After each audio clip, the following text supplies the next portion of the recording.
Well, hello everyone. Hello and welcome to Satsang, where we get to explore questions that aren't normally asked. Um, the kind of things that you're not going to hear at a job interview or on a first date or signing up for some club. These are the questions that really are the most important questions in the human kingdom. The biggest one being, who am I? People don't actually ask that question very often. It's just assumed. It's assumed that who am I? Well, I'm this person, and I was born here, and I lived in all these different places, and I went to this school, and I got educated, and I took care of a lot of stuff, and I'm this old, and I've done all these things.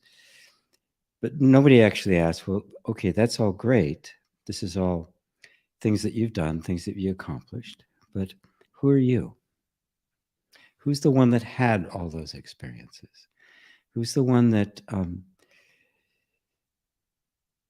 was there right from the beginning, was there throughout the entire thing, and is still there now?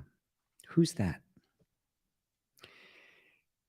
The truth is, we don't really even know how to ask that question. We only know how to kind of go over our past and our CV, all the things that we've done. We don't really know how to ask that question. I certainly didn't. Even when I first ran across it, who am I? Well, who am I? Who am I? And that's even after coming to understand that that I wasn't the body, I wasn't the mind, I wasn't the emotions, I wasn't the sensations. It was clear that there was something else there, but I still didn't really know how to ask that question, let alone get an answer for it. There was a part of me that was still thinking that somehow there was going to be some concept, some idea, some definitive aha that something I could point to and say, this is it, this is me, this is who I am. And all I could ever find was who I appeared to be, what I was like in the moment. When I tried to actually define who I was, the thread that ran through all of the experiences, that essence that was expressed in every single form that I took at every event and every time in my life, I simply couldn't put my finger on who I was. I really didn't even know how to ask the question properly. And it took a while to get there. The first thing is, if you're really sincere about wanting to answer that question, the first thing to do, I have some tea over here tonight, Earl Grey, hot, for those of you who get the reference. The first thing I had to do was recognize that it was nothing that I thought it was, that it wasn't going to be any kind of a conceptual answer. Little by little, I began to see that all human knowledge was one thing being described in terms of something else. Everything revolved around the subject-object relationship. If I'm looking at this cup that I'm holding, or the saucer that I'm going to put the tea bag on when it's ready, I can describe it. I can look at it, I say, there it is. And I can describe its color and its shape and everything. But I couldn't do that with myself. It was quite a revelation to realize I could not stand apart from myself and look back at myself and describe me. I could look at pictures of me. I could look at myself in a mirror. I could look at video and stuff like this, right? But that wasn't me looking directly at me. It was always second person. It was always how somebody else would see me.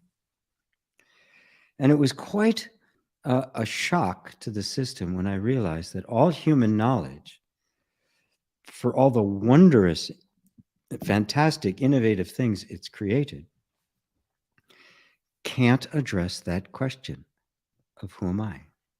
It will always be somebody else's description, which means that in this search for who you really are,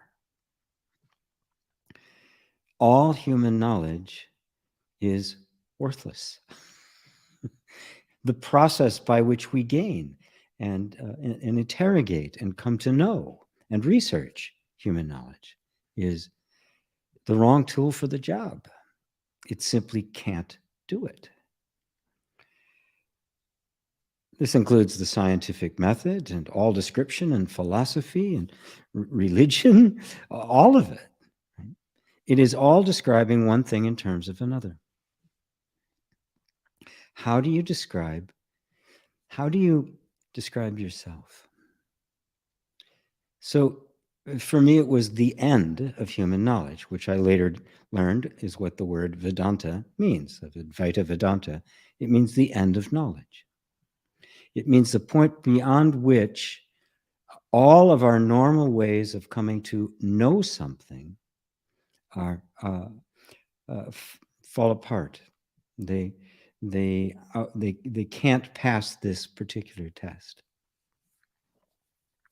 So then how do I know myself? How do you know yourself? How do you get a glimpse into what you are? How do you see yourself from a distance of zero? When I ask people to hold an image of themselves, to picture themselves, not necessarily hold an image, but picture themselves, it ends up being an image in the mind. It's a mental picture. It's what you look like in a mirror. It's what you look like in a video or in a picture. It's how somebody else sees you. And most people, it was about, it's usually like, here up, like you see yourself in the mirror normally, sometimes the whole body. Then I say, okay, well, move closer now. Keep getting closer. Keep moving in, right? So now it's just the torso, now just the bust, now the head, and you're getting even closer. And now maybe there's eyes, and eventually you'll disappear. You'll be so close you can't see. At which point you just kind of turn around and look out. How do you experience yourself from a distance of zero? How do you see yourself when you cannot see yourself? A hint is simply in no matter what happens, no matter what disappears from your field of view, do you not have a distinct and undeniable sense that you are, that you exist, that you are present? Now, pay attention for a moment just to that sense of presence, that sense of existence. Just pay close attention to that. How do you know? You're not getting any visual cues. It's not like, oh, I know it exists because there it is. You can't do that with you. There's no place you can point. You're at a distance from zero. There's no separation between you and you. There can't be. It's one. Just like a finger can't touch itself, the eye can't see itself. You cannot experience yourself as something other than yourself. So that sense, I am, pay close attention to that. Take it in for a moment. That is not subject-object human knowledge. Nobody told you that you exist. Even before you had words to put on it, to say, oh yeah, I exist, you existed and knew it. Like the mosquito knows it. A dog knows it. The blade of grass knows it, yet they have no words. The blade of grass doesn't even have what we would regard as a nervous system. Yet we know. We know directly. This is the other kind of knowing. This is the prajna paramita knowing. This is the jnana knowing. This is knowing that is transcendent. You just know that you are. Now, we live in a very perfunctory and practical, results-oriented world. So people would say, okay, that's great. Well, what does that do for me? Well, it's not obvious. It's not really apparent at first blush what it does for you. But consider this. Your entire life and everything in it, every experience you have, the quality of your life, wherever it is on the scale as far as you're concerned, from miserable to wonderful, is determined by how you see yourself. You can't experience anything that is beyond what you can conceive of as yourself. If you've kind of drawn a line around yourself, this is who I am, and this is what I'm like, and this is what I'm doing, nothing different from that can get in, which is interesting because people are always seeking to have more and better experiences, not recognizing that the gating factor on your experience is this self-image, how we see ourselves. But looking at ourselves directly, that sense of existence, does it have boundaries? Does it have limits on it? This is the depth of the self-inquiry. It's not just, oh yes, I am, and then stop there. Go, whoa, what does this mean? This the sense of being. Does that sense of being have a border around it? Can you detect a beginning to it? And if you did, you would have to see what was there before. Can you detect an end to it? Is there any shape it can't take? Has there been any experience in your life that has come into your life that you have not been already able to receive? It's as if no matter what happens, the space is already there to receive it. So is there any boundaries on awareness? Is there anything that could be experienced that would put a limit on it? This is the kind of self-inquiry, because what we're talking about is you. That awareness I'm talking about is you. It is that sense of self is your own self-awareness. And it's not a subject-object relationship.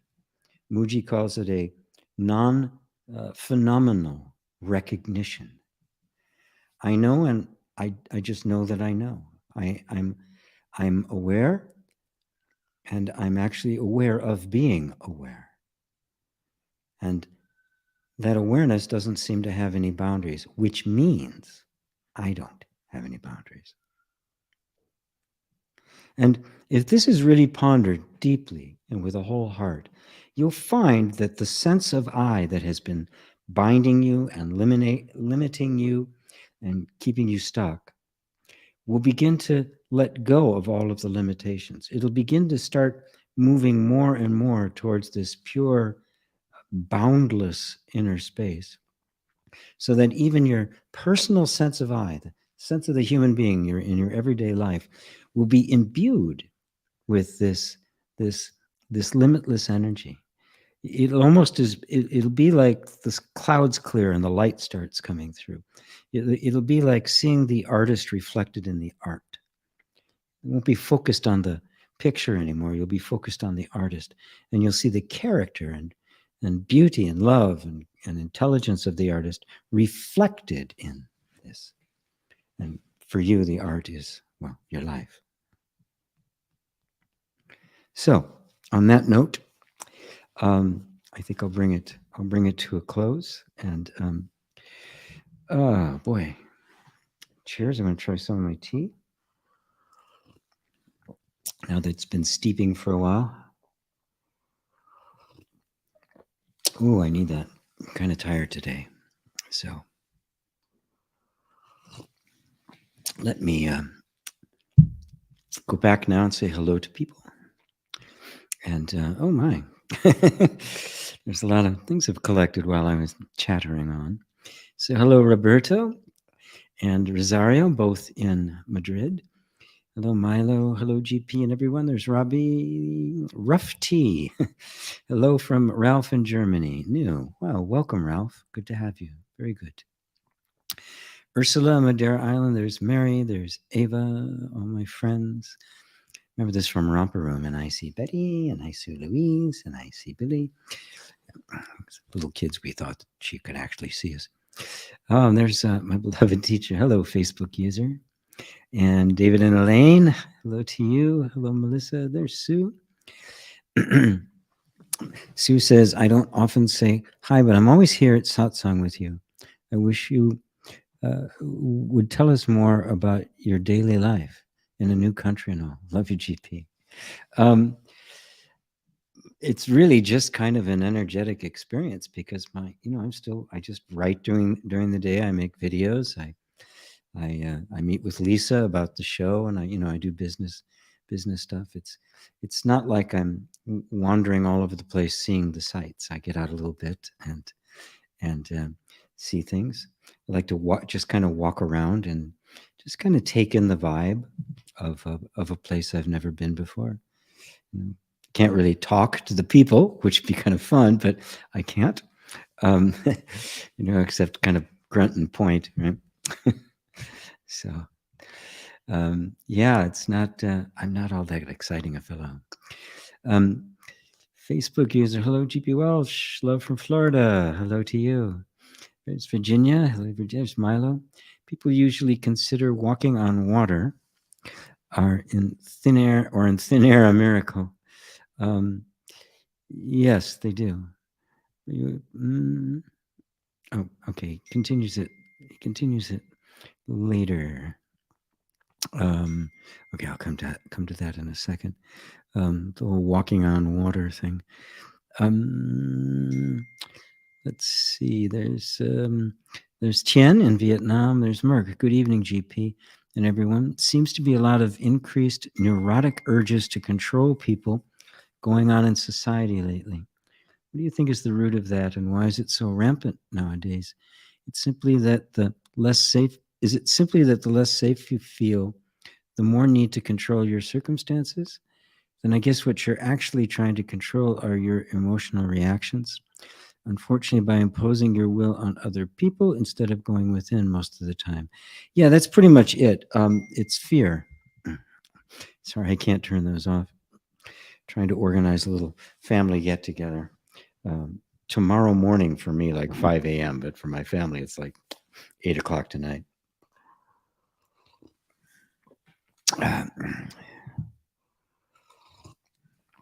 Well, yes. People are rational, they're kind, they're compassionate, they are they're interested in higher learning and creativity and ultimately in self-realization and self-actualization if they feel safe.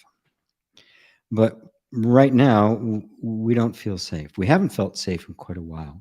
I mean, the economy, various economies around the world, the inequality, the income inequality has made a lot of people feel unsafe for a while. And now with COVID on top of it, it kind of adds to it. And they feel safe, when the government wants to, or even for good reason, wants to impose things like wearing a mask and stuff. We feel these impositions. It's just it's a bit of a powder cake right now. Because we don't really know where to turn. We don't really know where the actual accurate information is. There's nothing worse than a society that has lost confidence in its own institutions.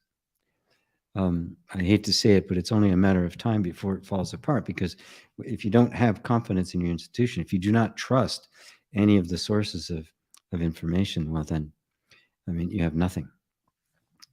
You have absolutely nothing. So what do we do in the meantime? Well, we do turn within, right?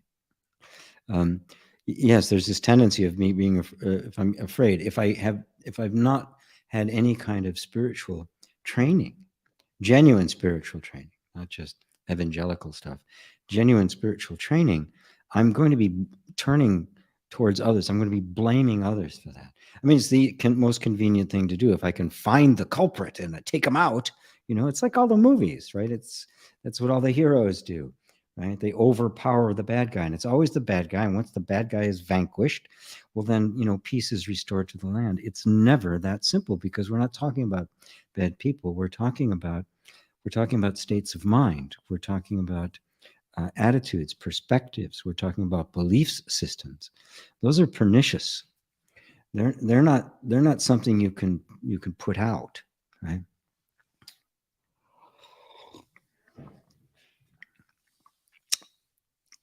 Las Vegas, Sin City. I stayed there for a while. Used to be completely run by organized crime, by the mafia. It was built by the mafia, for crying out loud. And they owned all the hotels, all the casinos, everything they owned. It was really a money machine for them. If somebody wanted to move in and take their territory, kind of take something over, they just, they sent, the Goombas, and they took them out. That was it, right? That's how they settled disputes. Very simple. You're in my way, you got to go. What they couldn't deal with was corporate takeovers, because it's not a person. There's not somebody you can take out. Matter of fact, the owners, right, probably never even see the property. They're often they're Milan, or they're in New York, or London, or somewhere, or Peking, right? And so now Las Vegas, there's parts of it that are still run by organized crime. But for the most part, the big money makers, the casinos and hotels, they're all owned by corporations now. Right? Because you can't just use the the superhero, the John Wayne approach, right, to take out an idea, a corporation, an institution. You can't do it. You have to deal with it on the most fundamental level, and that's the level of understanding. You have to see that they represent value systems. They represent states of mind. They represent a way of looking at things. And as long as that's there, everyone who believes in that particular belief system and all the institutions that are based on it will just keep functioning. It's why the answer to our problem in the world right now is an awakening, and nothing else is going to do it.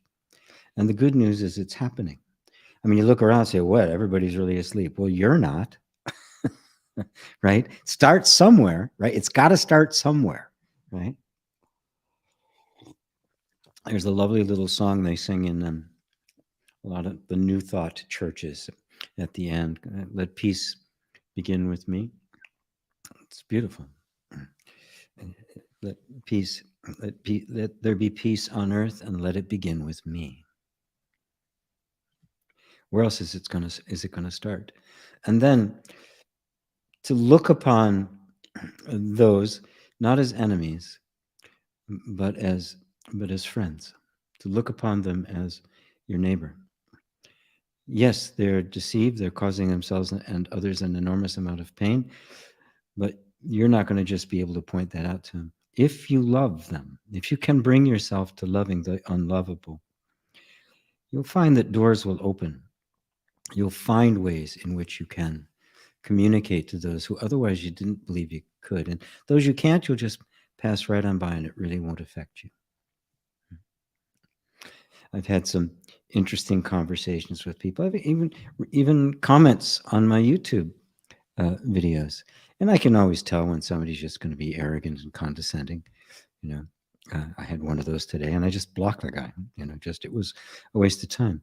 If somebody's really honest about it, I'm more than happy to engage in a conversation. Right? But when we want to take a position, right, and argue that that position is correct, without recognizing that all positions are incorrect, all positions are temporary, and what we're seeking, for me, is simply what is the highest opportunity for love available to me in this moment. That's how I do it. That's what I look for. And all you can do is do it for yourself, and then hold everybody in that loving compassion. Bless those that curse you. Do good to those that despitefully use you and persecute you for my name's sake. And my name's sake wasn't the evangelicals' version. It's my name being the name love, peace, compassion, goodwill towards men. So, thanks, Mark. Carl, let's see. How do I do meditation, EFT, and listen to you without making my inner child feel like I'm trying to fix her? After a certain amount of inner reconciliation, does the need for a spiritual path disappear? Many thanks. Well, inner reconciliation, while I present it, I can present it as purely a therapeutic technology, is essentially a spiritual path, because it's attempting to shift one's relationship with themselves from one of hostility and fixing to one of love and acceptance. So when you do meditation or EFT or listen to me, right, what I want you to do is I want you to accept the part of you that wants to fix this, right? Because it's all it knew how to do, was to try to fix it. But dig a little bit deeper and you find what it wants. What you want is freedom from suffering. Now, we've just been misled to think that somehow we're broken and have to be fixed. And if I fix this, then I won't be suffering anymore. Which creates the antagonistic relationship with ourselves, which creates suffering. That's the real cause.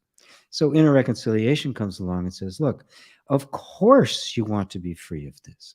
Of course the inner child wants to be free. Of course the traumas want to be released. Of course you want to be free from suffering. Right? That's undeniable. So when that feeling comes up, I'm trying to fix it, recognize that underneath that, the true desire is for freedom, and that's quite legitimate. How do we go about it is the thing. And then you say, okay, freedom doesn't come through fixing me. That's an old habit of thought. That's kind of the way self-help and all these things work. That's not really what I'm after here. Okay. What I'm really after is freedom. How do I have that?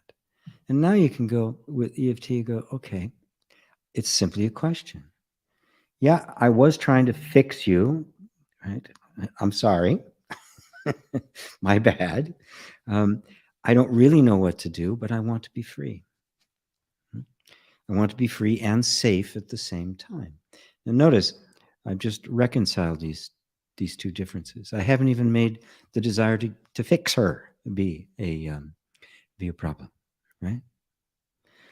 And so what happens with it is that the at least in inner reconciliation, the therapeutic morphs into the spiritual, and ultimately all spiritual paths disappear because they're only a path. Once you've gotten to the destination, you don't need the path anymore. You don't need any of it. Once you've taken a boat across the lake, you don't need to carry the boat around with you, right, through the city. Right? You're done with it. All spiritual teaching, all spiritual practices are like that. Once they've been fulfilled, you're done. There's nothing more you need to do with them. And so don't worry about it disappearing, it will disappear on its own. Because as you become it, is it's no longer a path that you are walking, but it is your very nature. Well, now there's no more path. Now every day is the expression of who you are, not the path to finding who you are. And that's the great turnaround.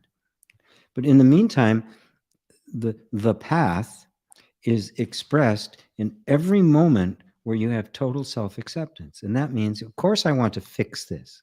Well, not fix. What I really mean is I want freedom from this. I thought I had to fix it. I realize that's not really true, but I still want the freedom for it. There's still irritation. There's still frustration. There's still some suffering here. And I want to liberate all of it. Whatever little parts of me are still, kind of clinging and needing comfort, I want to comfort them. So can you feel the difference in the spirit there, Carl? Hope so. Thanks.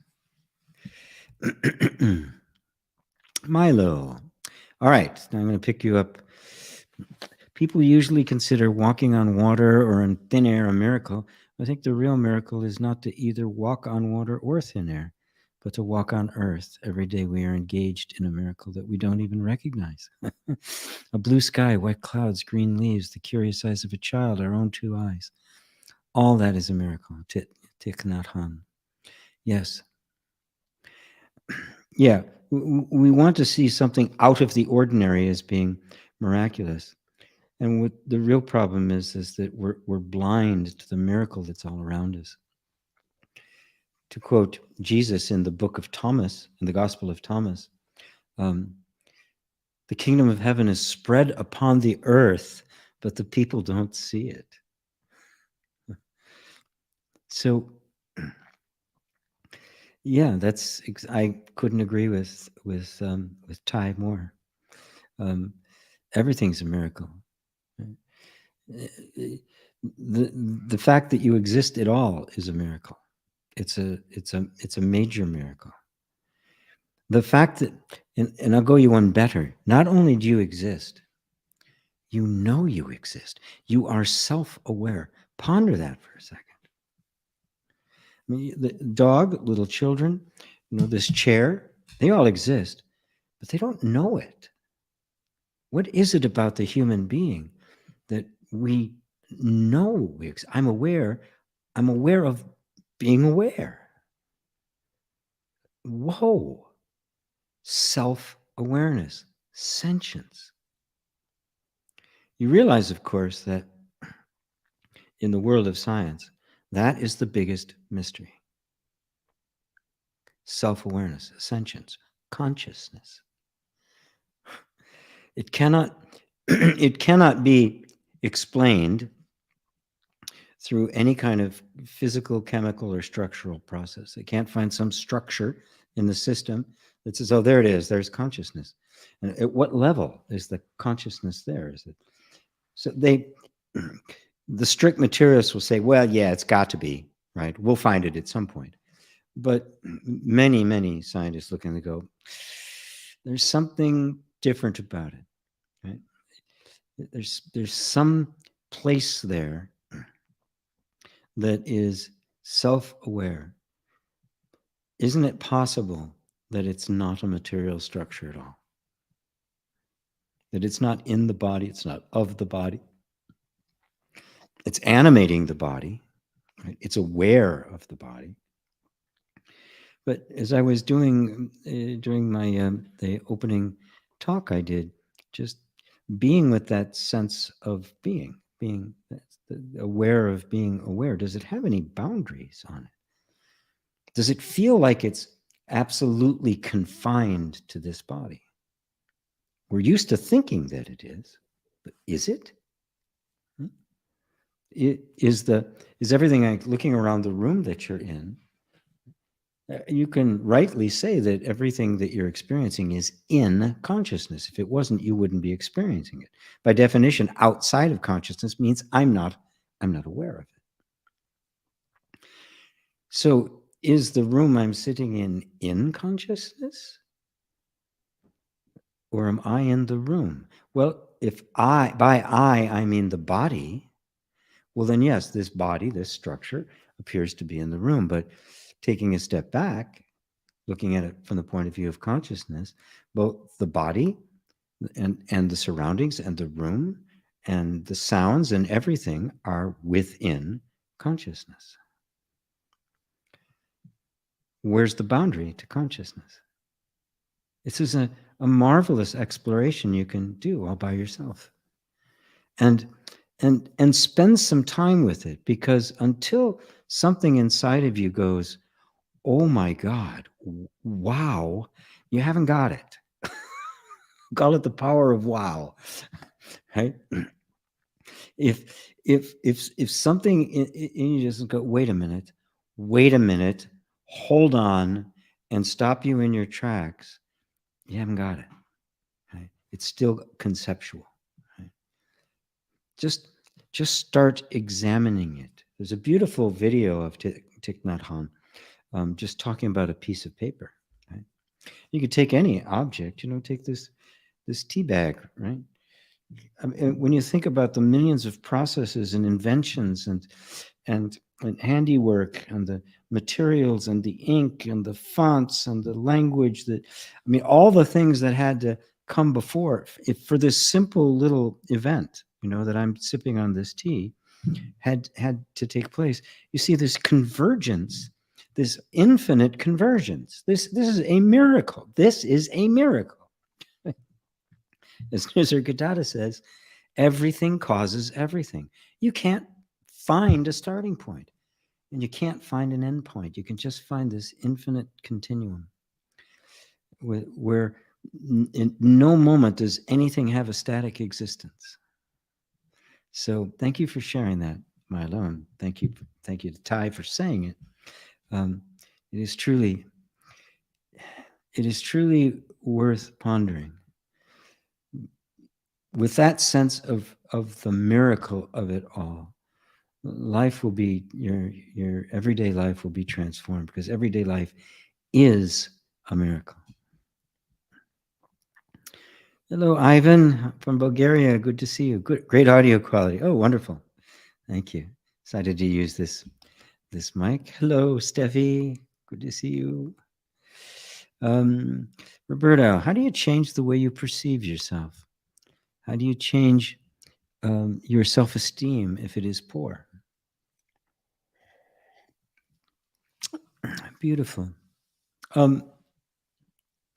Well, if you recognize that what you're holding of yourself, the image you're holding of yourself, is not who you are. It is learned, right? So I see myself as being, I don't know, weak or struggling or whatever it is. No matter, describe yourself. You could sit down and actually write down a description of yourself, okay? And you look at all those things.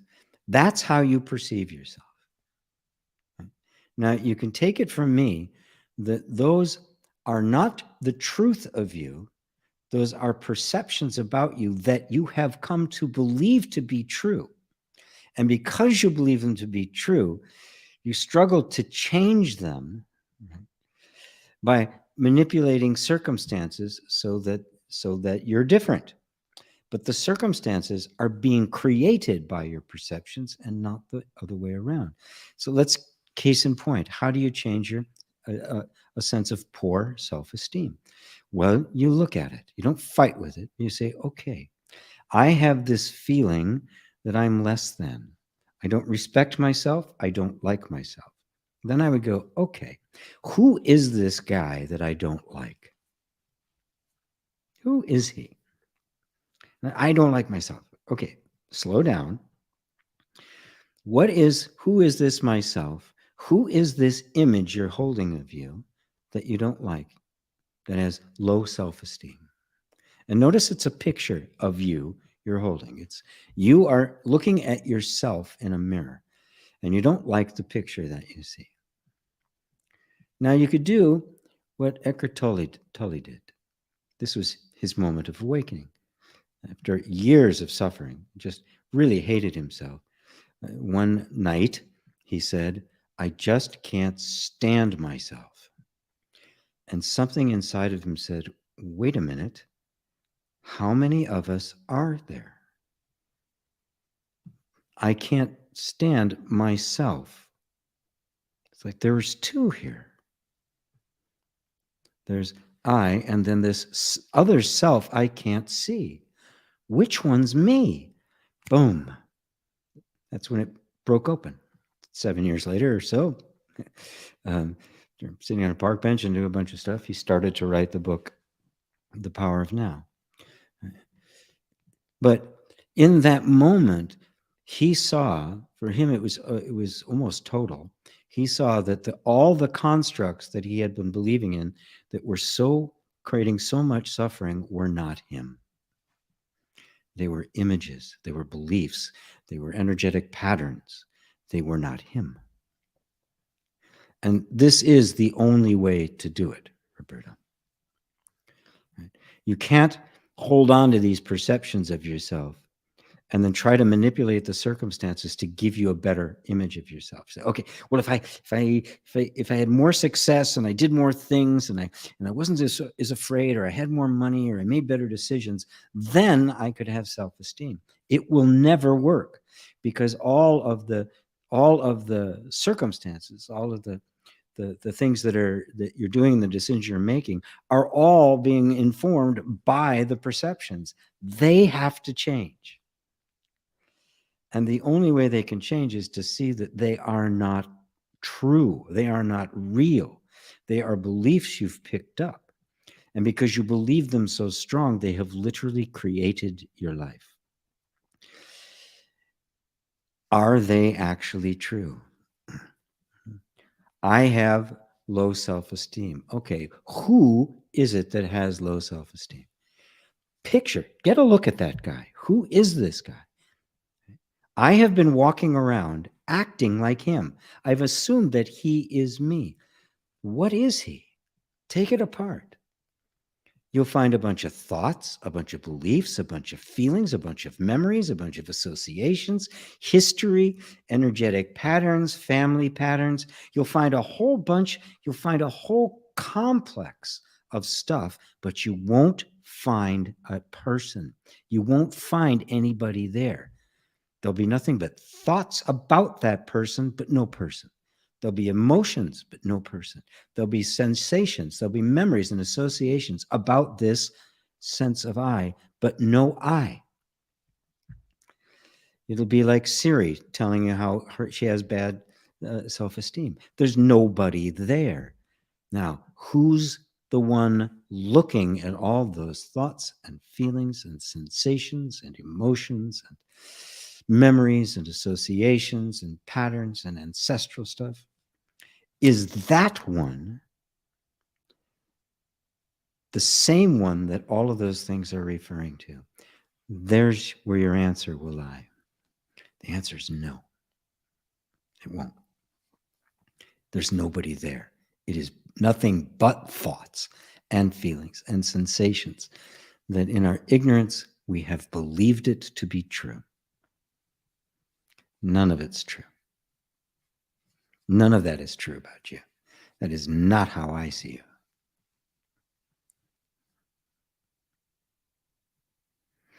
Okay, I'll let that go for now.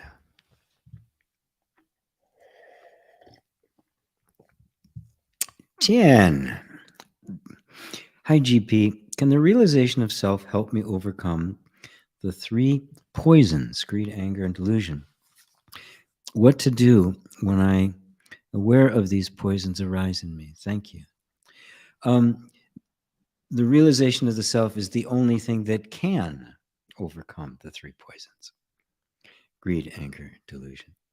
For those of you who are unfamiliar, it's a very foundational teaching in Buddhism. The 3 poisons, all which arise from ignorance about who you are. And Chen, obviously from Vietnam, which is a Buddhist country, so it'd be a very familiar teaching for him or her. Sorry, I don't know which. The realization of the self. To put it in Buddhist terms, it is the personal realization of Buddha nature. It is the realization that you are the Buddha. The Buddha was not a historical figure, not primarily. The historical figure of Siddhartha, who was known as the Buddha, Siddhartha was gone. The only thing that was there was the pure expression of Buddha nature in human form, to the point where the human form even fell away and he entered into his nirvana. The foundation of the three poisons is ignorance. It's the foundation of the chain of causation. It is the foundation of the sense of being someone, being a person. Greed, anger, delusion. All of these are a personal self, right, deluded into thinking they are something, and then greed and anger, greed, trying to get something that it feels it is inherently missing, and anger, anybody who gets in the way, right? At the root of it is that ignorance, which is the fundamental delusion. You are not this body. You are not the person. You are not your thoughts. You are not your emotions. You are not your sensations. You are not your memories. You are not your associations. You are not energetic patterns. You are not your history. You are not traumas. You are not your genetics. You are Buddha nature. The practice of Buddhism, whether it be Zen or Tibetan or one of the ethnic flavors, is always about breaking down that wall. All meditation is a letting go of who you thought you were, so that the Buddha is meditating. The Buddha is practicing. The Buddha is giving satsang. The Buddha is listening to satsang. The Buddha is asking questions. The Buddha is answering questions. It's not a historical figure. It's a word that represents the true and ultimate self. And that knowing myself as that's right views, right from the Four Noble Truths, right? The Eightfold Path. Right views destroys ignorance, which destroys the chain of causation. It destroys karma. It destroys old age and death. It destroys the greed, anger, and delusion. And I say destroyed but that's really a misnomer. It's seen that it never existed. You can't destroy something that never existed. We can't kill Bugs Bunny, right? Because he was never alive in the first place. He was purely an image, a thought, a concept. Fun one. Loved Bugs Bunny. And all his character and his Brooklyn accent and everything, there was never anybody there.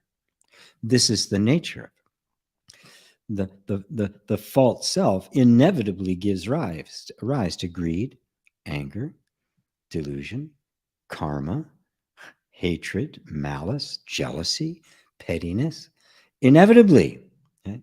Because it's empty. It's searching for something. It is not the emptiness. It is hollow. It's a hungry ghost. The answer is self-realization. Another word for self-realization is the realization of your Buddha nature. You do not meditate to become a Buddha. You meditate as the Buddha. Right?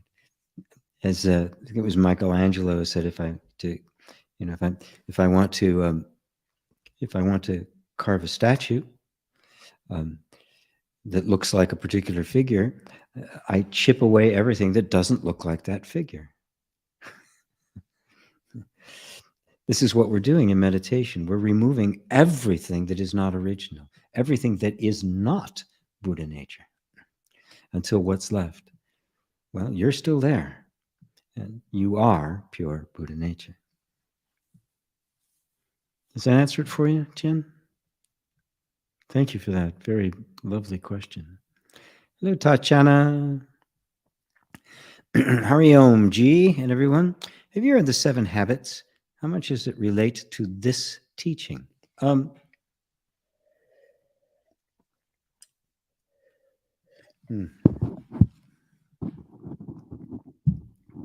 Yes, I have. I have read it a long time ago, and it's a very powerful teaching. It really has a bit of transcendence in it when he talks about interdependence. A much more mature place of being. At first, we're totally dependent, then we go to independence. We want to rebel and no, it's only going to be, which is what we're experiencing now. The nationalism is kind of going through childhood illness, like a teenager. Nobody's going to tell me what to do, right? Kind of thing. And eventually it comes to interdependence, where we become community. We do what's best for the all and for the individual. We find that flow between the two. So on that level, it is a kind of an implementation of of of of, of what I teach here. But like all such things, it's missing the main ingredient. Most therapies and psychology and religion, spirituality, all of these, most of them are missing the magic ingredient, because none of them ask the question, who am I? All of them set about to build a better version of me, but never ask who I am. And some people, after a while, after they've been on the transformational path, right, which is a step beyond the therapeutic, right, but after a while go, well, all I'm doing is like making continue upgrades to me. Is this all? Something inside goes, there's got to be more to it than this. I've gotten to here and I've gotten to here. But isn't there more to it? The answer is yes, there is. It is the discovery of who you actually are, which doesn't go through upgrades. It witnesses upgrades. It's the reason upgrades are possible. It's the reason why we can evolve, that life can evolve, that it's forever taking on new forms.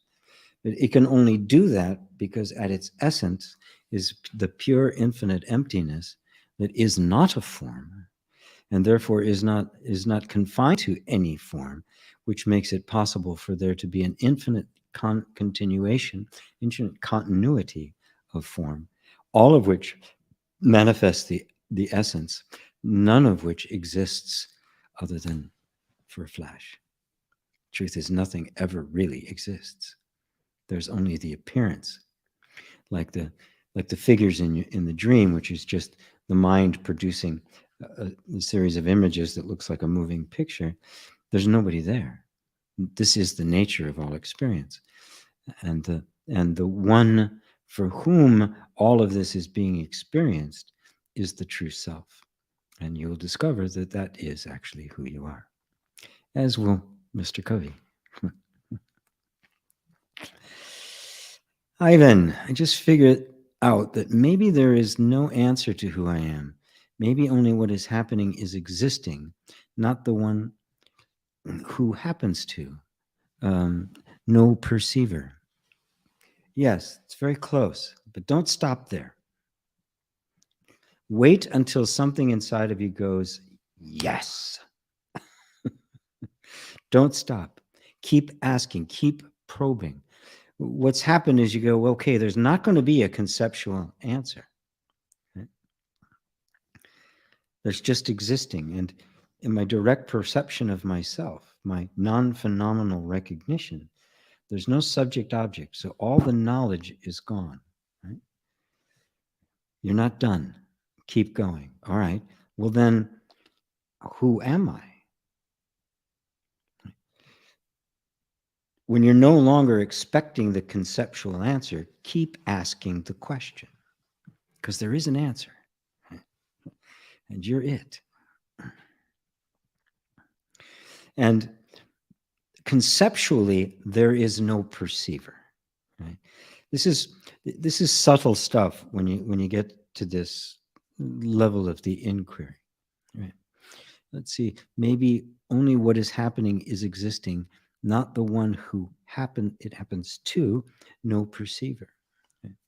Yes. But this is really important, because obviously there's perceiving happening, isn't there? It's all you're doing. It's perceiving. Right? Everything is perceiving. So when you say there's no perceiver, there is no form, there's no one, there's no person, there's no being that is perceiving, yet perceiving is happening. So don't be so quick to say, oh, there's no perceiver. What we want is for the perceiver, the perceiving, and the perceived to all collapse into a singularity. So no, there's no perceiver, there's no perceiving, there's no perceived. All of it. And yet, what is your experience? I'm experiencing perceiving. Who is experiencing perceiving? What is it that's experiencing perceiving? And don't settle for the conceptual idea there is no perceiver. That just means there's no personal perceiver. There's obviously a perceiver, isn't there? It's self-evident. Who is that? What is that? What is doing the perceiving? Don't stop. Don't stop. This is a point where your mind will go, okay, yeah, I get it. Okay, there's no perceiver. That's cool. Let's go have a cappuccino, right? Let's go to a movie, right?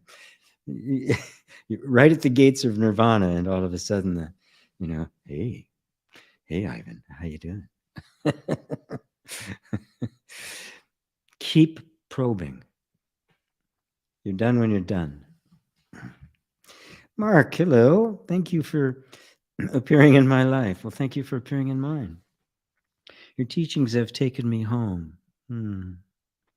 Is there an answer as to why it is the way it is? I think you would say that it is its nature. Why is the nature the way it is?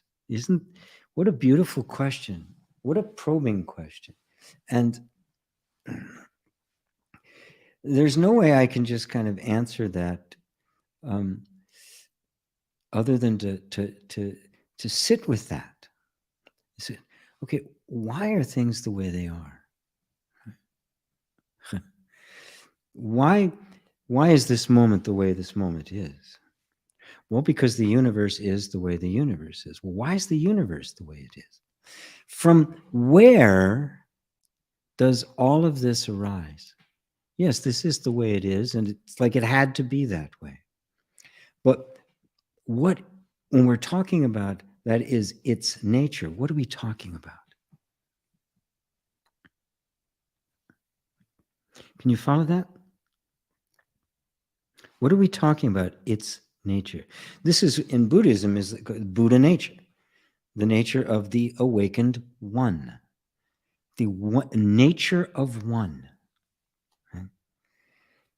The infinite one is the nature of all things. That's why it is the way it is. That's why it appears as it does. Because what's appearing? It is only an appearance giving expression or manifestation to the nature of being itself.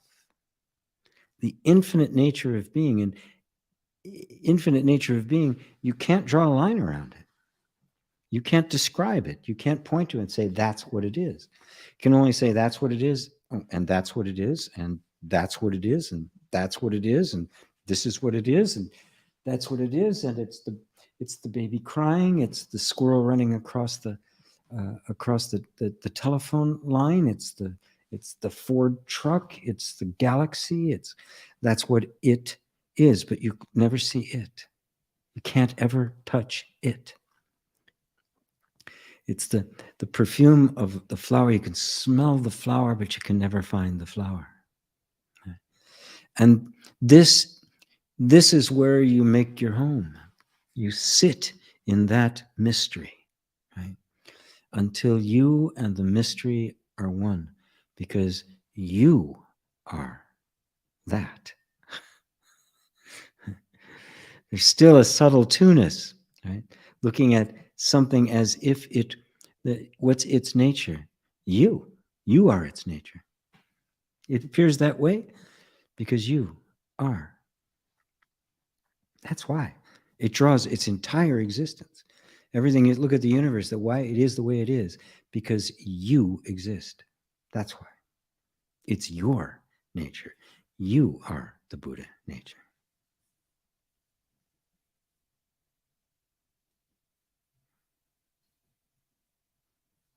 think I'll leave it at that. Let me know how that is for you, Mark.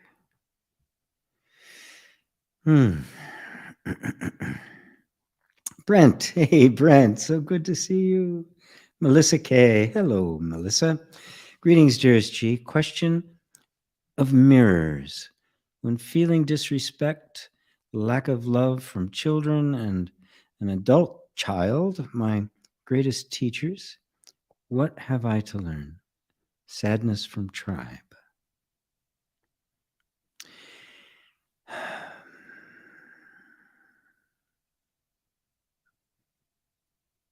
Well,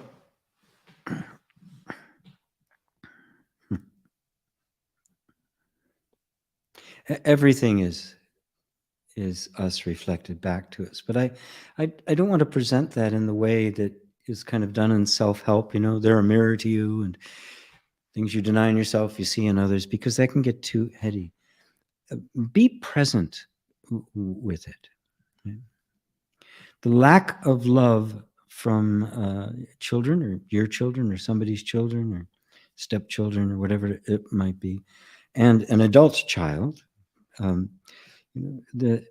their level of immaturity, right, that is not meeting your needs, right? Take it completely within yourself to say, okay, what am I really reacting to here? What is it that I feel is missing? And is what is missing, can they possibly give that to me? Or is that something I must give to myself? When I feel that when that lack of love is there, what do I feel? Do I feel diminished? Do I feel it's unappreciated? When's the first time you felt that? Is that something you're familiar with from the past, from parents or past relationships and the like? And then you can begin to shore that up so that you become increasingly less dependent upon them, and make it as an opportunity for introspection. So it's not so much a mirror, right, as, you know, that you're not lovable, or, you know, you don't know how to love, or something like that. It becomes more that, okay, there's an energy going on here.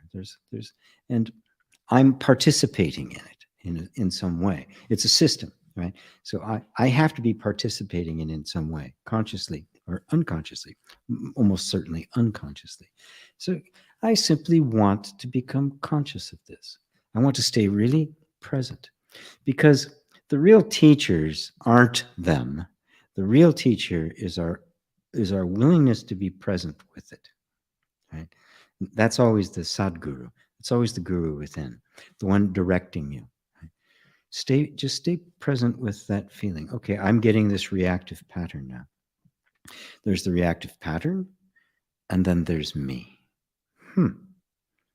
So yeah, it'd be great if it was different. It'd be great if I was getting those needs met. I'm not, right? So let's just kind of step into this place, because there's me here. There's an awareness of my needs not being met. There's an awareness of the lack of love. And if I didn't intuitively know what the presence of love was, I couldn't call that lack of love. There's a lot of people that, I mean, their sense of love and self-worth is so squashed that even a burnt crust is, oh, it's too good for me. Even being mistreated it's all I deserve. So even the idea that it's a lack of love is coming from a place that intuitively knows what love is. Now that's something worth rejoicing in. It's like, okay, I get it. And this isn't enough for me. Right? Now, this is a key point, because a lot of people at that point are going to want to assert themselves. You got to start loving me, you know, or I'm going to get out of here, or something like that. And don't be quick to immediately try to take the vigilante approach. Try to take the matter into your own hands, right? But instead, stay with that. Let that sense of love grow and develop. Let it mature, and let the desire to be in an environment that reflects that grow as well. All the while being present simultaneously with the parts that are hurting and that are that are finding it difficult, so that you become the peacemaker, the one in the middle between this. And most importantly, you prioritize spiritual freedom above everything else. That's more important than simply having better circumstances. Spiritual freedom is why we are here. It is why, it's what this is all about. It's what every relationship is for. And spiritual freedom can only be discovered by us. It cannot be given to us by anyone. And if we see that as you're saying, in this, the true sense that it's a mirror is that every event in our human life has been put there to wake us up, to turn our attentions inward, to always come back to the source, to where is the source of the I that is struggling or feeling hurt or feeling left out or feeling less than. Where's the source of that I? And then you bring that back to the true I, the sense of self, the pure awareness, that which is aware of it. And then you simply let that awareness in the perfume of its love permeate everything else. And it will make whatever adjustments it needs to make. You won't have to. You just remain clear. And lovely, lovely. Thank you, Melissa. Let's see, Merck. So we can avoid taking a position while still having opinions and expressing them? Can we?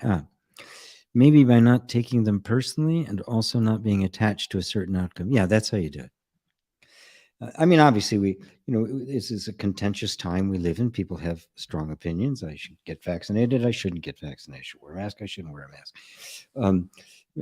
About that, this is the way the economy should work. This is what people should do. Vote for this guy. Everybody has their opinions, and the problem is that they stick to them dogmatically. They're not open to questioning. For me, I have my standard, my yardstick. Okay, how loving is it on the scale of loving?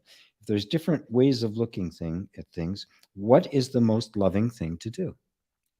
Oh, most loving thing to do? That always gets my vote. That's the position I take, knowing full well that in 1 second from now, everything could change and that position might be obsolete and I'm going to have to trade it in for another one. But as long as I have my yardstick of love and compassion and cooperation and community as my guide, I will always be making a step up.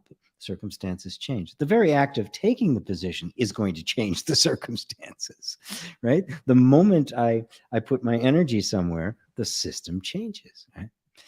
The thing is that because we're afraid, we grab on and hold to the position, and then we want to enforce that position. And that's when we get the cruelty, we get violence. That's when good people do really bad stuff. That's when we'll take away other people's rights. We'll even kill, right? Because this is the right position. And it's just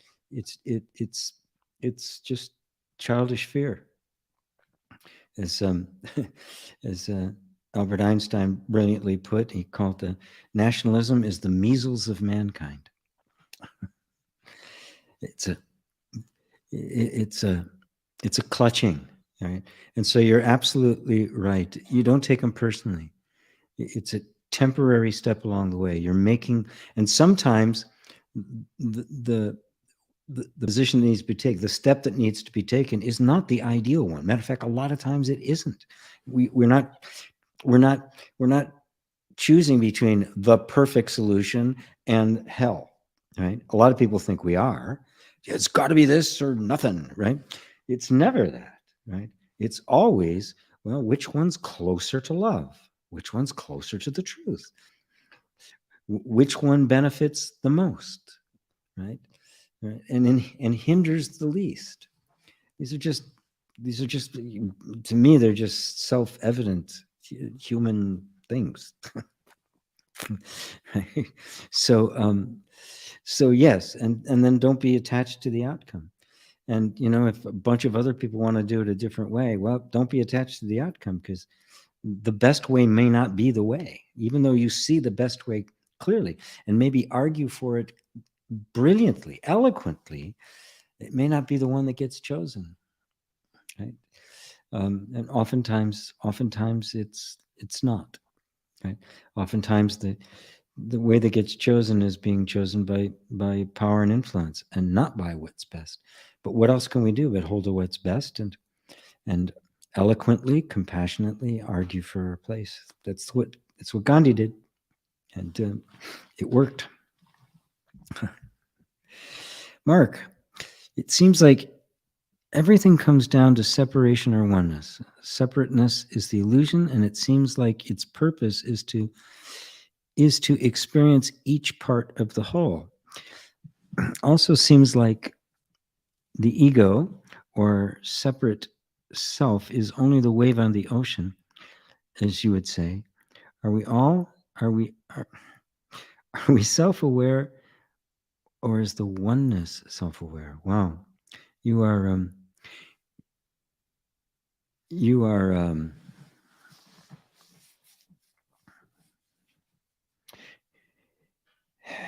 you're right on the cusp there,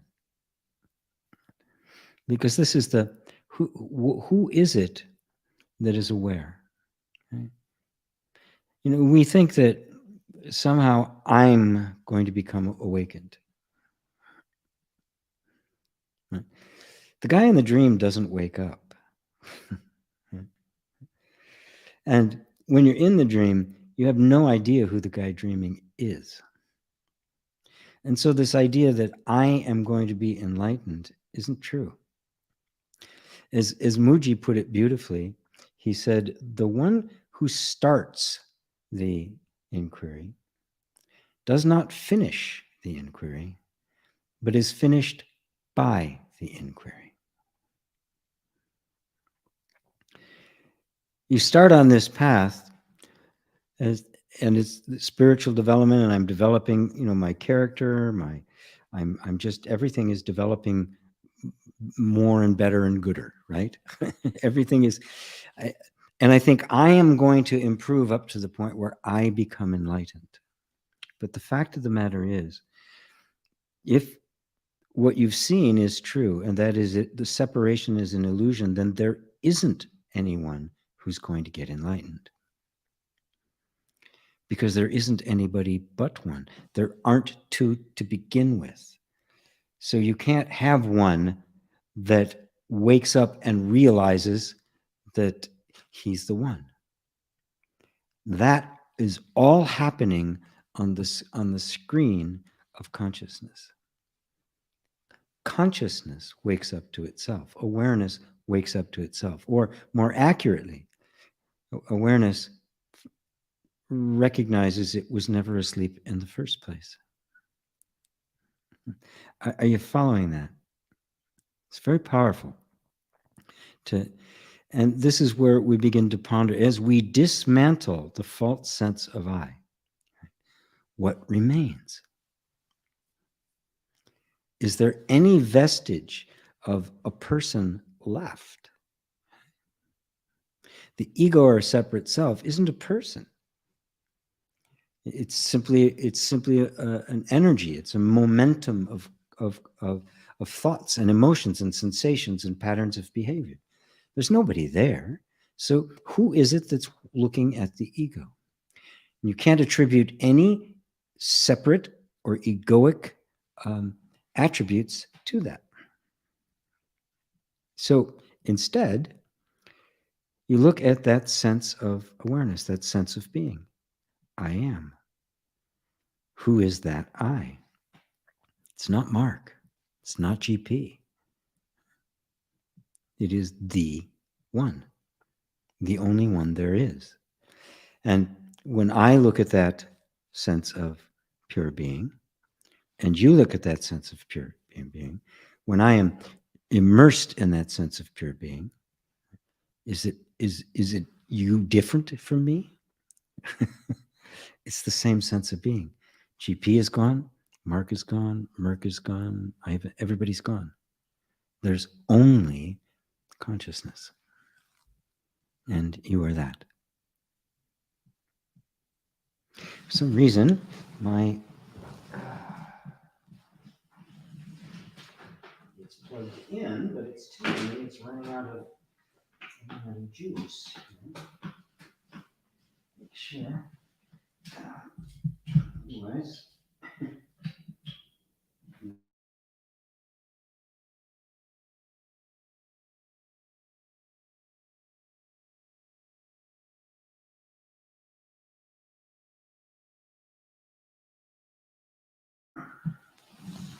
All right.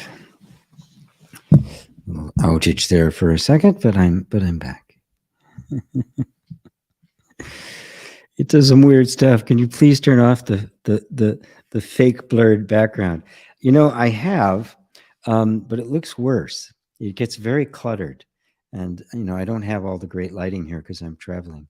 So, I'm just gonna deal with it. I don't like it all that much either, but I haven't been able to use my real camera because I get a new computer when I started traveling, and they don't have the right driver for my good camera, which is what I used before, which it's not the fake blur, the real, you know, the real depth of field and the like. So sorry about that. Yeah, I know it gets kind of weird. My hair even goes blurry sometimes. So hello, Kieran. Good to see you. Good to see you. Dominic, how to live in the now with unbearable physical pain. 5 years bedridden and loss of job, home, life savings, no interest left in material world, but only wish for divine peace and love.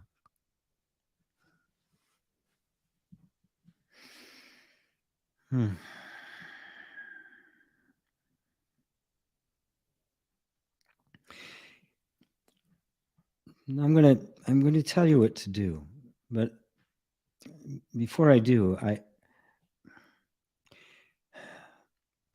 want you to understand, I want everybody to understand that I'm not somebody who wants to explain away, right? Oh, it's just the suffering is all in your reaction and not in the pain and all of that, which can be we can really just be silly and irresponsible conversation. I understand what it is to be in pain, both emotional pain, physical pain, and how it just taxes everything, and it's taxed your entire life. So how do you be with that? Well, you already are with it. You already are in the now. This is a recognition that you're in the now, and right now the now sucks. Right? And you wish you wouldn't, and of course you wish you weren't in this, that this now was different. But right now sucks. There's no nice way to put it. It's unbearable. Right? And yet, for some reason, here you are, and you are bearing it. Now, just the recognition that you are in the now, and for whatever reason, all of this stuff is happening in your experience of the now. And now see if you can go just a step beyond that. That you are that now. And all the pain, all the experience, all the deprivation you've gone through, right? That as horrible as it is, there could be no experience whatsoever if you weren't here first. There's something about the presence of being consciously, intentionally present that reveals something about you, about us all. Which isn't to say, boy, I wish it was different. Of course you do. You know, we all do. Our hearts are going out with you. We're all praying for you right now. You can probably feel it, right? In this moment, your question was how to remain in the now. I'm going to make another suggestion here in a minute. By recognizing you are, and it's just because of the circumstances you are in, also present in the now is this drive to be free of it. Right? And of course that's there. And you do anything to be free of it. And so that's present in the now too. In the now, that is in you, in your consciousness, all of this is there. Now see if you can take just a little bit of attention and put it on yourself, that which is aware of all of this. Or maybe, there's a painkiller or something. When you have the painkiller, that you put the attention on you, on that which is aware of it. Because that's the now, and which is where you are. And everybody's had the experience, not to diminish your experience, but everybody knows what it's like to be in a now that we don't want. How can I be present in the now? Well, you are present in the now. It's just the now really, really sucks. Now, something you can try, which is a therapeutic technique that I use called EFT. Nothing special, just tap on the points. You can even do the side of your fingers, like that will do it. The wrists, side of the hand.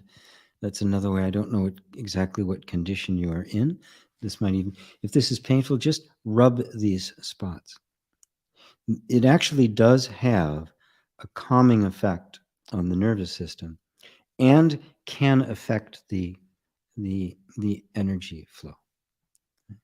So again, I'm not holding this out as a panacea. Just this can help, right? Maybe even do more than help. But it can also help you just remind yourself, as much as I don't want to, I am here in the now, and I accept what I'm feeling. And I'm even open to the possibility that I might be able to love myself anyway. I don't know why this is happening to me. It's probably a reason for it. I'm certainly open to finding out. I'm certainly open to letting it go. And I'm completely open to divine peace and love. I would recommend that because it helps engage the body. So, and if you want some more information about that, just send me an email at support@gpwalsh.com, and I'll try to help you some more with that. Thank you, Dominique. I hope that was useful to you. Hey, there's Suze, the Creative Revolution. Kakwenda. Hi, GP. Lots of gratitude and love from Uganda. Wow. Isn't the internet amazing? We are living in a miracle. We are living in a miracle. To see that, right? But we can do this. We're all over the world right now. Uganda, South Africa, all over Europe, the United States, Canada, Thailand, or Vietnam, Australia. I mean, this is a reflection of the awakening that is going to bring peace to the earth. Wow. Let's see. GP, how about writing The Power of Wow? The world needs it. I shouldn't I? I'll take that under consideration. If Lisa is here, Lisa, add that to my list. Hendo 5 Hend, how to achieve Buddha nature. It's a very famous koan. It's one of the earliest ones that many Zen sects give to a new student. And it's called Joshu's Dog. And it says that a monk in all Joshu is a great Zen master. in the lineage. I think it was the Rinzai lineage, but he's a great Zen master. A lot of koans came from Joshu. And it says in this koan that a monk, a mature monk, in all seriousness, asked Joshu, "Tell me, does a dog have Buddha nature or not?" To which Joshu responded, "Mu." Now, it's even funnier if you say it in Chinese, because the answer would be "Wu." Now, it's very interesting. One of the basic premises of Buddhism is that all things have Buddha nature. All things. And yet, Mu means no. He asks the Zen master, does a dog have Buddha nature or not? And he says no. Now, this contradicts everything in Buddhist teaching. But it says that on hearing that, the young monk attained a great enlightenment. What did he mean? Does a dog have Buddha nature or not? Your question, how do I achieve Buddha nature? It's very similar, isn't it? How do I get Buddha nature? Does a dog have Buddha nature or not? Well, the reason Joshu said no, and I won't let you, I won't make you sit with this for 4 years. I sat with it for quite a while. The reason he said no is it all revolves around the word have. If a dog has Buddha nature, then dog, Buddha nature are two. There's a separation. The dog is Buddha nature. How do you achieve Buddha nature? You can't. How do you achieve 5 fingers? You can't. They're already there. How do I achieve existence? You can't. You already exist. You are Buddha nature. It is not an achievement. It is not an acquisition. It is a realization. As Buddha himself put it, the personal realization of Buddha nature. I am that. The very first thing the Buddha said after his enlightenment, even before giving the sermon of the Four Noble Truths, somebody asked him, "Who are you?" This very disheveled, very broken down, skinny looking guy, because he'd been totally in a total austerity for years, is glowing. There's this glow about him, and somebody sees him and says, "Who are you?" To which he responds, "I am the Buddha," which means the awakened one. Not someone who awoke, but the one awakened. I didn't have Buddha nature. I don't acquire awakening. You cannot acquire what you already are. You cannot stand up and walk over to yourself. You are Buddha nature. It is a realization. The mind denies it. The mind wants to turn it into a quest, a practice that lies at the end of it. That's why Zen is the sudden school. There's not even a practice. There is no end. You are that. That is the realization. And so there's nothing to attain and nothing not to attain. It's not attainment or non-attainment. It's just what you are. And you don't have to attain what you are. The dog doesn't have to figure out how to bark or wag its tail. It just does. You are Buddha nature.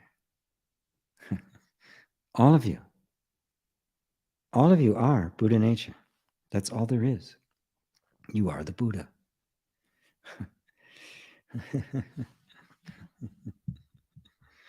Oh, lovely.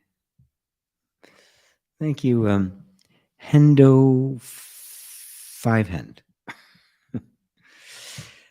Mary Sykes, in regards to Berto's question about self-esteem, how to bring the presence knower to the forefront more and more in place of the seemingly powerful false self. There's a flaw in the question, Mary. There's a flaw right in the beginning that's going to make it impossible. You cannot bring presence to the forefront. You cannot bring it up to where it is seen because you are it. It's all, where is the attention going? The knower never comes to the forefront. How can it? What you are looking for is where you are looking from. Can you ever see where you're looking from? Can you ever bring where you're looking from into the forefront? Okay. So that's not the most precise way to see it, and it's a way that could trip you up. It's, where is attention going? And where's attention going? Wherever your interest is. And what is driving interests? Our beliefs. So the one who's experiencing the absence of self-esteem, this seemingly powerful false self. What's the power? It's a false self, right? It's like Bugs Bunny. It has no real existence. It cannot exude any influence. It has no power. So then what's the power? The power is my belief that it has power. It's that simple. I've tricked myself into creating an entity that somehow now I have to get rid of. There's nobody there. There's only you. And so you don't need to replace that. You need to see it for what it is, a thought believed to be an entity of some sort. And if not a self-aware entity, at least a force, a power, an influence. All of that are attributes that belong to you that you have projected onto this imaginary self called the person. So you don't need to bring this more in the forefront. You need to bring attention away from what is seducing it. What is drawing it out, as if there's nothing to gain there. When you lose interest in the place our attention goes, and it's been consistently coming back enough that the experience is so pleasurable, so interesting, so inspiring, you simply keep wanting to come back here. And the attention goes out and you go, that's not really interesting. Every now and then I'll look for a movie and I can't find one, right? I look for a bit and go, all right, well, nothing. Okay. Why? Because there's no interest, right?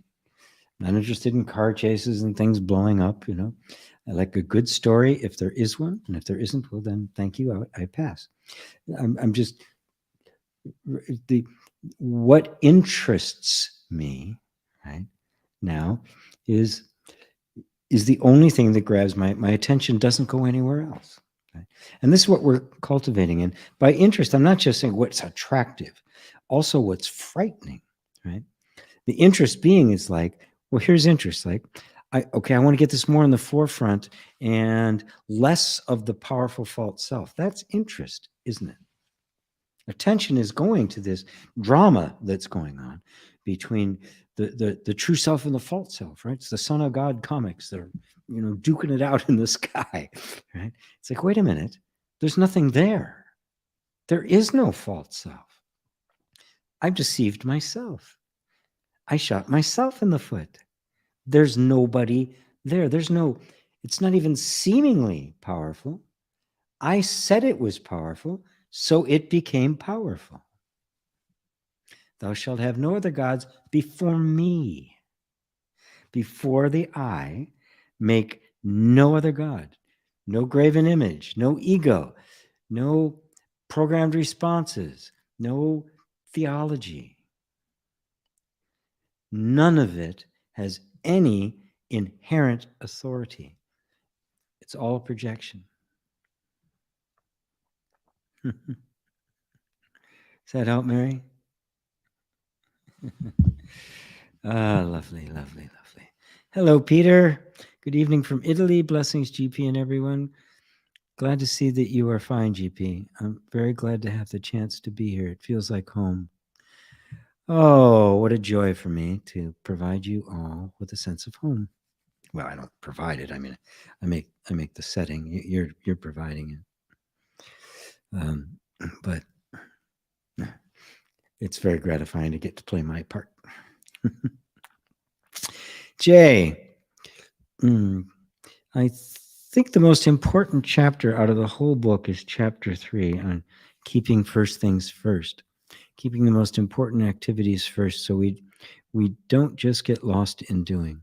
Oh, you're talking about the books, The 7 Habits. Yes. I absolutely agree with that. I feel the whole idea of a mission statement and probing deep into yourself is just creating another identity. Yeah, it is. It is. That whole thing, the whole idea of setting goals and people who write their goals down. I've seen some studies, some psychological studies about that, and it simply isn't true. As a matter of fact, it's very much like anything that we project out there. If I project a goal out there, there's a payoff out there. It promotes a sense of something missing here. And what it does is stratify the thing so that the goal becomes success. And all the way along the road, I'm failing. I'm a failure until I get there. There are much better ways of coming to know the success of this moment that's purely in the now, right? So that every moment becomes a success. Am I fully here right now? Is whatever's in front of me to do, I'm doing it, right? I'm a success. Now, that's much more likely to reach a goal than a bunch of failures, right? As I like to point out, you can't build a mansion out of metal tubes and canvas. You have to have the right material, right? You can't build a happy ending out of a miserable path. So we make happy now, right? We make happy now, and you let the future take care of itself. So yeah, I agree with you. For what's first things first, whatever's here now, right now is first and last, because that's all we have. Roberto, how many meditations can one do in a row? Is that good?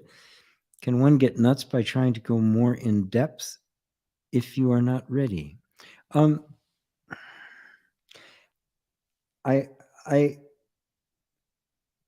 What can happen is a lot of people do a lot of meditation in a row because they're trying to get away from something. They're actually trying to ease some pain. So a meditation and practices do, but live your life. It's the living of life that is where all the meat is. It's where the juice is. We don't meditate to meditate. We meditate to be more fully present in our lives. So it becomes a practice for living. It goes off the cushion and into the streets, onto the bus, into your car, into work, right? So that it infiltrates all of you. So meditation shouldn't be something that you do because you have to, or because it's a remedy for something. It's an inquiry into who I am. And the more I really want to know who I really am and not just get the answer to a problem, the deeper the meditation will go. And if it's just trying to get an answer to a problem, it'll take discipline. You have to force yourself to do it. But if it's cultivating a deep curiosity as to who I really am, it's just going to grab your attention. And it's going to suck you in, and you're going to find yourself doing it for 2 hours. And like, whoa, where did the time go? Okay? And because then you're practicing meditation for meditation's sake, for its real purpose, which is self-discovery. And whatever is discovered, even if you don't think you made a discovery, the act of looking is making a will reflect it in your everyday life. So I think that's my best answer for that. Thank you, Roberto. Melissa, thank you. You're welcome. Creative Revolution. Don't lean too far back, G, or you get blur. Oh, I see. Into the background. Okay. I got some pillows back here too. This thing actually has a curved back. So how's that? I'll sit very proper. Very good, like perfect posture, like I'm meditating or something. Okay. There's Bob. Hello, GP. Can you please give some advice on the subject of finding love, joy, confidence, and respect in oneself? I do understand that money has no inherent value and attributes other than what we give it, or that we can't be loved and appreciated by others if you don't love and respect ourselves. But how do we get in touch with those feelings and how to live it? We'll live the energy. We can't trick life. Thank you. I love you, Bob. Lovely question. First, I want to dismantle the rules. Can't be loved and appreciated by others if you don't love and respect ourselves. Not true. What if the process of coming to self-love and self-respect involved others as well, and not just you? What if the whole design of life was to bring you to that place of that kind of self-acceptance and self-love? Then it wouldn't be trying to get love. That what came into you would be a fulfillment of that self-love, the budding self-love, the opening to self-love, and not be merely a confirmation to it, and not be mistaken for the love you're seeking. It becomes the flow between the two. It becomes a dance between the two, so that whatever awakens in me that allows me to take to just accept myself as I am a little bit can reflect itself in others accepting me. And that's where the love and joy come from others. That's where love in relationship comes from.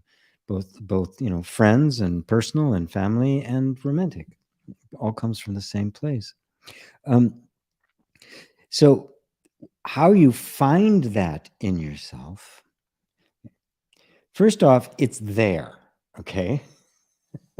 It's inherent. It was built in from the beginning. You couldn't get rid of it if you tried. But it is obscured because we were taught to deny our confidence, respect in ourselves, our love, our own inner joy. We were taught to negate it. Right? This is what happened. And so it got buried. We disowned it. Right? So how do you get to that? Well, you can't, put Post-its on the mirror and say, I love myself, I love myself, I love myself. Instead, what you have to do is first make friends with the demons that are blocking your access to it. You have to first, when a feeling of a lack of confidence arises, we tend to want to run away or try to affirm confidence, right? Which of course doesn't work. Right? We all know, we've all had enough experience to know that no, that really doesn't work. So what do you do instead? Okay, there's a feeling here of that I'm not confident, right? Yeah, it's true. There's times I haven't been confident, and just be with that feeling and totally accept that that's what you're feeling.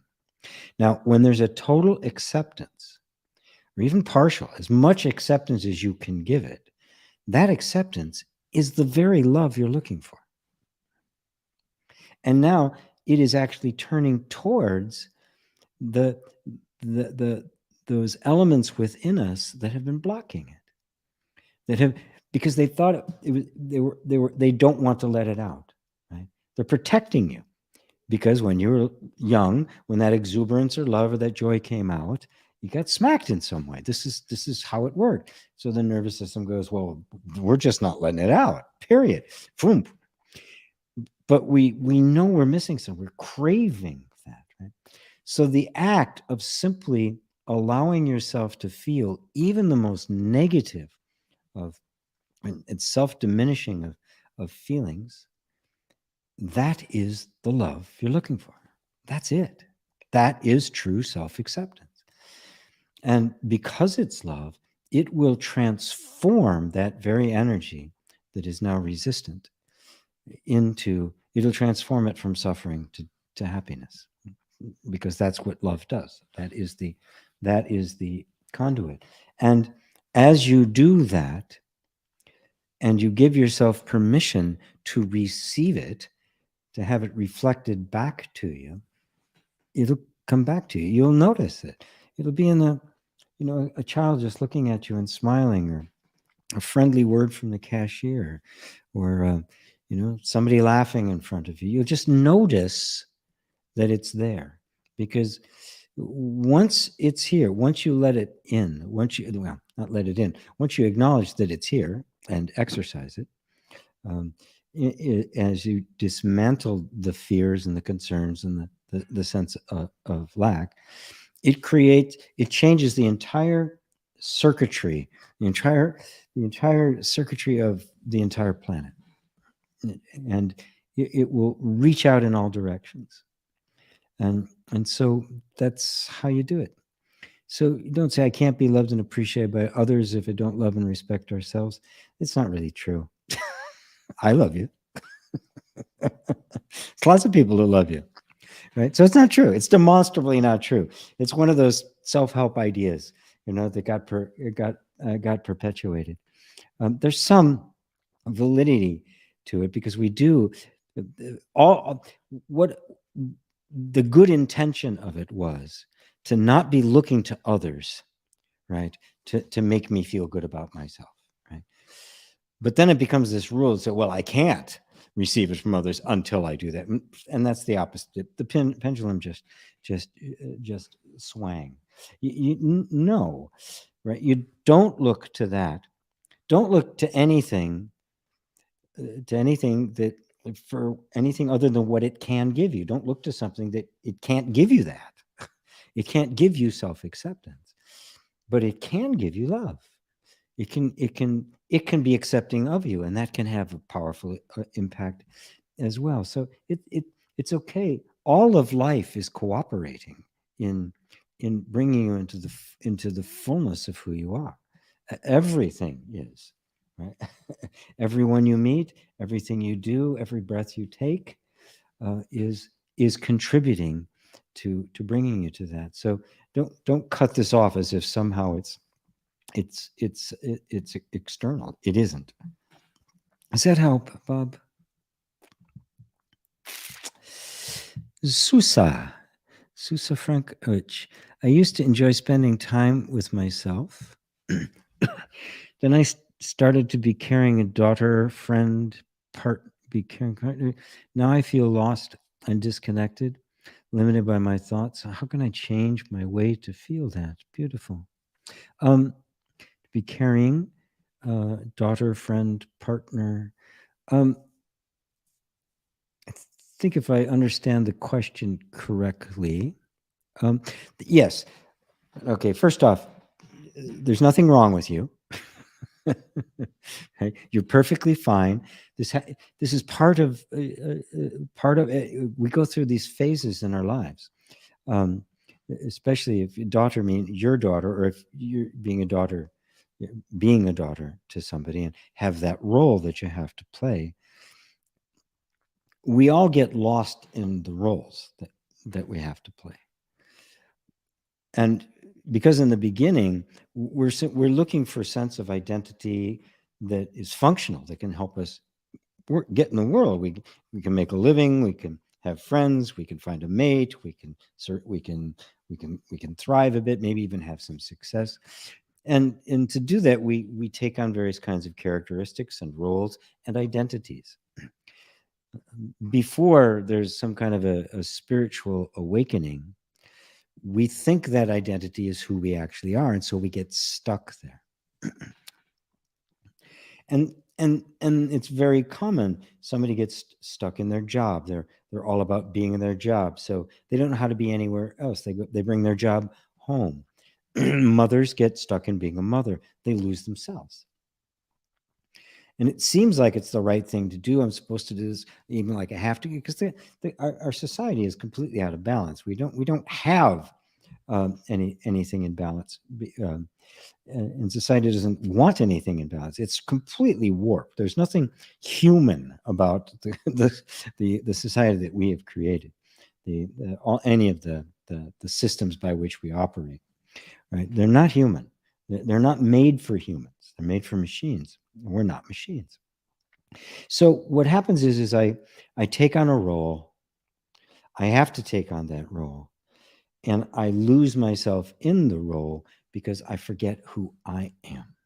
So step one, how can I change my way to feel that, is to recognize that you have simply lost touch with yourself. Perfectly normal, happens to everybody. Nobody escapes it, right? So it's not like, oh God, I'm so stupid, bad thing. No bad. Nobody's bad. But it happened. Oh, okay. I got really sidetracked. I completely forgot about me. I am more than these roles: daughter, friend, partner, wife, mother, daughter, right? Employee, employer. I am none of those roles. I play those roles, but I'm not those roles, which means now you begin to carve out some time for you. Say, okay, I'm done being mom now. I'm done being partner. I'm done being wife, or I'm not exactly sure what the roles you are. But you go, and you could even involve, you're in a relationship with somebody, if that's what we're talking about, you can involve them with it as well. Let's be a couple, right? I need to be me. I need to be, let's just be a couple, not parents or children or whatever it is.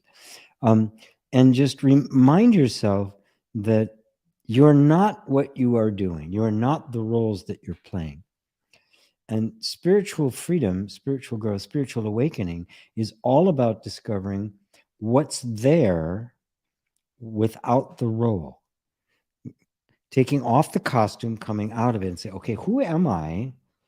Not as the partner and mother and all of that. Who am I? I take all of that away. And realize that's a job I'm doing. I'm going to be doing that job. I'm going to get into it. But can I get into that and then get out of it? Can I go into it without getting stuck in it? These are really very interesting questions, aren't they? The answer, of course, is yes. Yes, you can, because the truth of the matter is you are not any of those. So now comes the job of giving yourself enough space and enough self-attention and love that you carve out for yourself an area for meditation, for, I don't know, yoga, different practices and stuff you can do, stuff that is just for you. Right? So you can reclaim that. And believe me, the more you know that, the better you are at all these other roles. Because the more you know you, the more of you is present in that role. You're not just acting out the role and getting lost in it. You're bringing you to it, right? And when you bring you to it, and you are really in yourself, it actually enhances everything.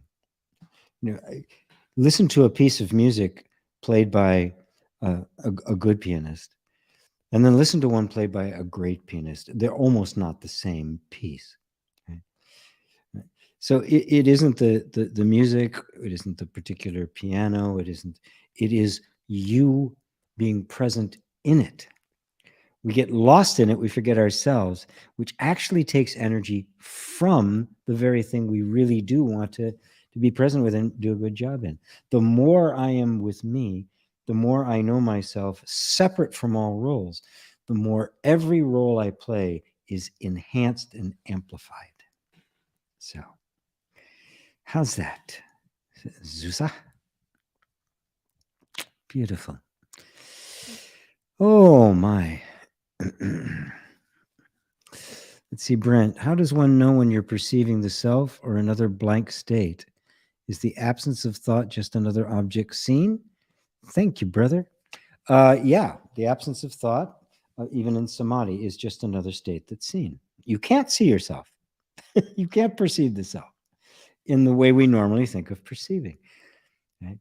In this case, the perceiving or the knowing and the being are one. And this is, at this point, duality falls away. There's no duality here. There's not a knowing, knower, and known. You could say there's just the knowing, but even that is a reduction to a certain extent. Okay? So yeah, okay, so there's no thinking happening right now. Okay, who am I? Who's aware that there's no thinking going on? There's an awareness that there's no thinking going on. Well, that's me, isn't it? Well, then who am I? Right? You keep getting closer and closer until what's left? The knowing, the knower, and the known all collapse into the singularity that we call awakening. Thank you, Brent. Tatiana, there is only consciousness. Wow. And thank you. It has so clearly resonated when you said it in a way I saw it. In a way, saw it. Love to you, dear GP. Tatiana, beautiful. How can I enjoy myself while I feel lost and hurt inside and alone? Well, I'll just add on to that, Zuza, because I didn't see this before. Those are the feelings you have to come to terms with. Yeah, I feel lost, I feel hurt inside, and I feel alone. Okay, don't fight those, right? I want to enjoy being with myself and moving on with my life when I feel lost. Okay, in order to enjoy being with yourself, you must be willing to be with yourself. And right now, what you're feeling is lost, hurt inside, and alone. Okay. Now, if you reject that, you're rejecting you. It's paradoxical, right? But if you can allow yourself to be present with what's here, with what you are actually feeling, you have stepped into self-acceptance. You've stepped into unconditional love. That is the magic that will transform it. Nothing else will. Otherwise, you're simply trying to get rid of it, which creates the inner conflict, and that conflict is the source of our suffering. And now it's something I've got to get rid of. And so you're in this fight with this thing, but there is no thing there. You're fighting your own thoughts.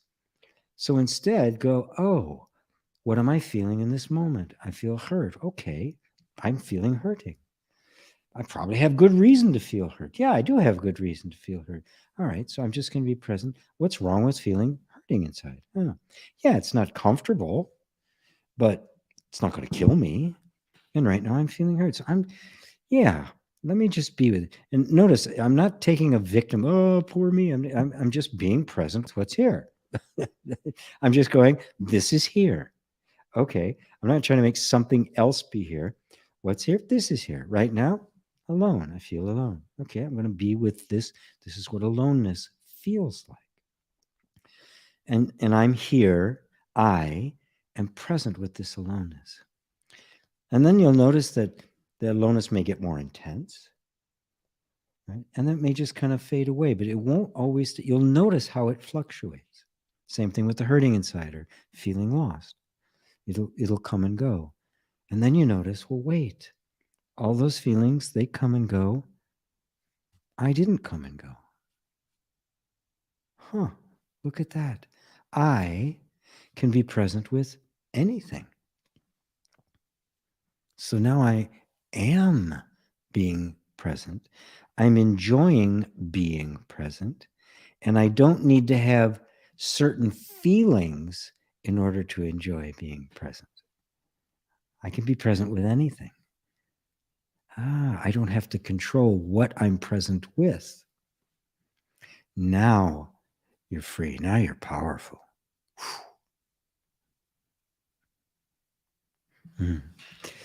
Thank you. Thank you, Zuza. Hello, Mark, Rosario. Yeah, Dominique, you're not alone. We all care for you. Feeling our company may help you. Melissa, I embrace freedom and love in spirit and in process of creating this space. Contrast fear immobilizes me at times in moving on from attachment, partner of 5+ years. How to move through. Feel it. Be with the grief. And remember, grief isn't just, I miss him, or I want this, or her, whatever. It's completely energetic. The body is used to it. There's an entire system that's been created between two people when they have a close relationship. And when it's not there anymore, there's all sorts of stuff going on in the whole body. You just have to be present with it. Grief isn't a problem. Grief is what it feels like when the body is adjusting itself to an irrecoverable loss and is readapting itself to a new environment that it's unfamiliar with. It's having to let go of things that it had depended on. It'll do it, right? Just let it, right? Just watch it, love it. Don't get into the story. Oh, why did he do that? He shouldn't have. Right? Oh, if only I had. Just, oh no, none of that matters. None of that matters. That's just the mind trying to keep me from feeling what I'm actually feeling, and that's grief. And that's how you do it. I'm speeding up a little bit because I'm at the end of time here. So, oh, there's more messages of love for you, Dominique. I hope you've seen those. Hello, Kenneth. Thanks. You're welcome. Marion, Spike, to your answer to my question, you said I shot myself in the foot. Who is the I that shot my foot?